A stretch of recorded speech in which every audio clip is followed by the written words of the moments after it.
weeknight meatloaf for your crock pot. First thing I'm going to do is preheat my crock pot. I always preheat it.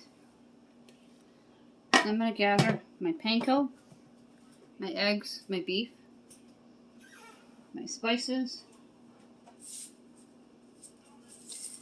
my tomato soups, and a can of tomato puree to make my meatloaf mixture. This is a real easy meatloaf to do. I'm going to start by cracking a couple of eggs.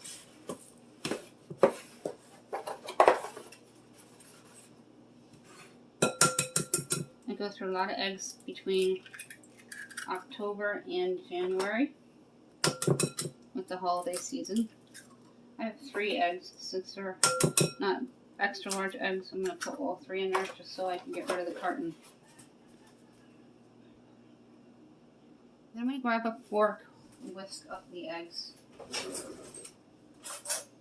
and add black pepper, garlic, and onion soup mix to the egg for the base of the meatloaf mix. And make sure the eggs are beat well. And take your garlic, 3 teaspoons. And you can take your fresh black cracked pepper.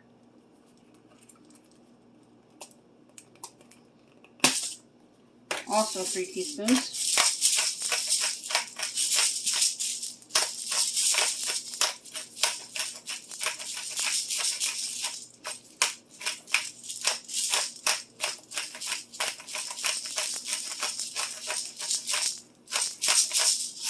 I'm going to add about a tablespoon of onion soup mix. We're also going to add in ketchup in a moment. There's a tablespoon left in this little envelope here. Dump it all in. Next thing you want to do is add in your ground beef. I use 80% lean ground beef. I usually pick it up at my local bulk store, which is called a BJ's, just like the Costco's or Sam's Club. I don't like the fees at Sam's Club, so we don't use Sam's Club too often, and BJ's has incredible coupons all the time, online and clipless. You're going to hear my husband in the background. I broke up the ground beef.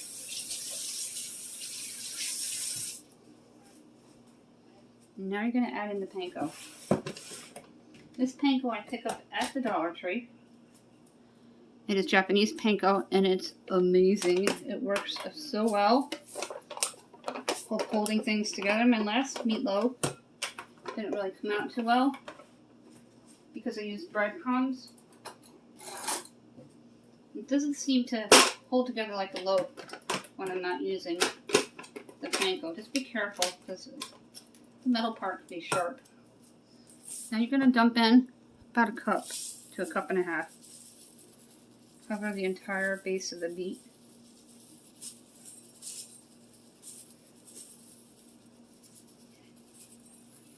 Make sure your hands are clean, and I just washed mine off. You're going to mix this well, and then we're going to grab the ketchup. Take your hands, holding one side of the bowl, and mix everything together until it's all combined. Adding more panko as you need. Make moist, delicious meatloaf.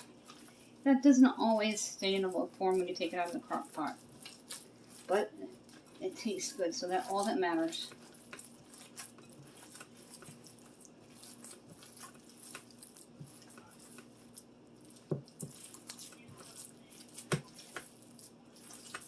You give my hands a quick rinse, and then we're going to add in a tablespoon of ketchup and part of the puree. Dump in half.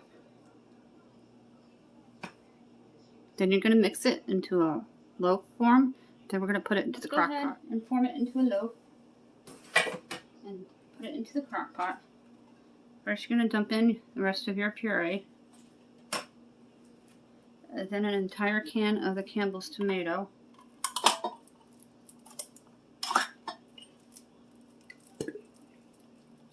And you're not going to dilute any of the soup or the puree.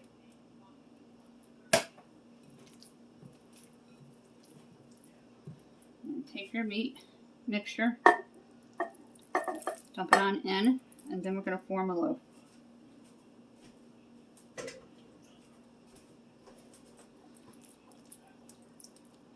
This is going to sit in your crock pot on low all day.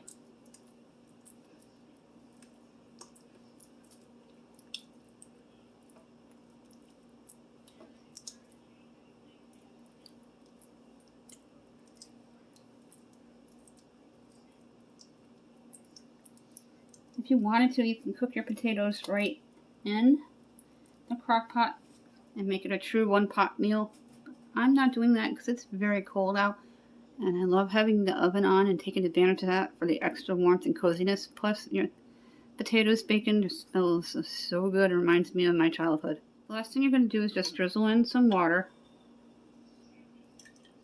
about 2 tablespoons, to ensure the meatloaf cooks thoroughly and it doesn't burn. And the last thing you're going to want to do is cover it. Make sure it's set to low and let it sit. I have my ketchup here. A little over a tablespoon.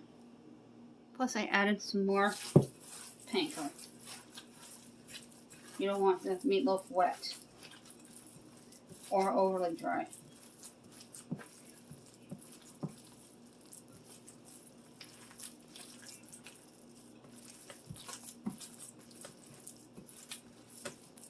Now I'm going to open up my puree, and I'm going to add half the can in here and half the can into the crock pot. Let's take a look at the meatloaf. Oh, it looks so good and smells amazing. I have my potatoes in the oven, and I'll show you how everything comes together as it's going out onto the platter and on the dinner table. I'm going to attempt to take the meatloaf out of the crock pot. That way you can see in it.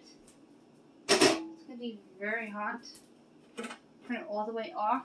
I had it on keep warm for a little while. I have a couple of different spatulas here. As you can see.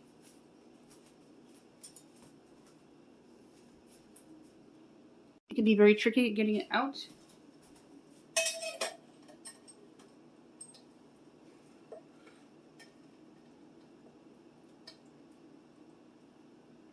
And it's coming out in a loaf.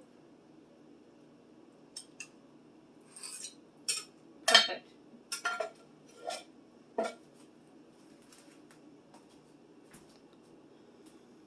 Here's what it looks like.